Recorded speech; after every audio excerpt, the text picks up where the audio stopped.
Hello friends, തേത്തൊന്ന് നേരത്തെ തന്നെ എണീറ്റ് വന്നിട്ടുണ്ട് കേട്ടോ. മറ്റേത് ഞാൻ വിളിച്ചിട്ട് കുറേ ബുദ്ധിമുട്ടിക്കണം എന്നാലേ എണീക്കുള്ളൂ കേട്ടോ. അപ്പോൾ ഇന്ന് നേരത്തെ തന്നെ 6 മണിയാകുമ്പോൾ എണീറ്റ് പല്ലൊക്കെ തേച്ച് മേലൊക്കെ കഴുകിയിട്ട് ഉമ്മാൻ്റെ റൂമിൽ കിടക്കാൻ കേട്ടോ. ഓരോ വർത്താനം ഉമ്മാനോട് പറഞ്ഞിട്ട് അപ്പോൾ ഞാൻ ചായ കുടിക്കാൻ വായോ എന്ന് പറഞ്ഞിട്ട് വിളിച്ചു കൊടുക്കുന്നതാണ് കേട്ടോ. അപ്പോൾ ഞാനിന്ന് ഓട്ടട കേട്ടോ ഉണ്ടാക്കാൻ വിചാരിക്കണം. അപ്പോൾ 2 ഗ്ലാസ് അരിപ്പൊടി എടുത്തു, 2 ടീസ്പൂൺ ചോറും 2 ടീസ്പൂൺ തേങ്ങയും വെള്ളം ഉപ്പും കൂട്ടിയിട്ട് നന്നായിട്ട് അരച്ചിട്ട് ഇളക്കിയിട്ട് അവിടെ അടച്ചു വെച്ചു കേട്ടോ.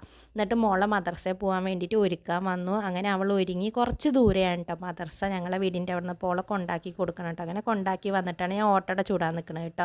അപ്പോൾ തീയൊക്കെ പൂട്ടി മൺചട്ടി അടുപ്പത്ത് വെച്ചിട്ട് നന്നായിട്ട് മൺചട്ടി ചൂടായി വരണം കേട്ടോ. ഓരോ തവി ഒഴിക്കുമ്പോൾ എന്നുള്ള സൗണ്ട് വരണം കേട്ടോ. അതേപോലെ തന്നെ നന്നായിട്ട് ഹോൾസ് വന്നതിൻ്റെ ശേഷമാണ് കേട്ടോ അടച്ചേക്കാൻ പറ്റുള്ളൂ.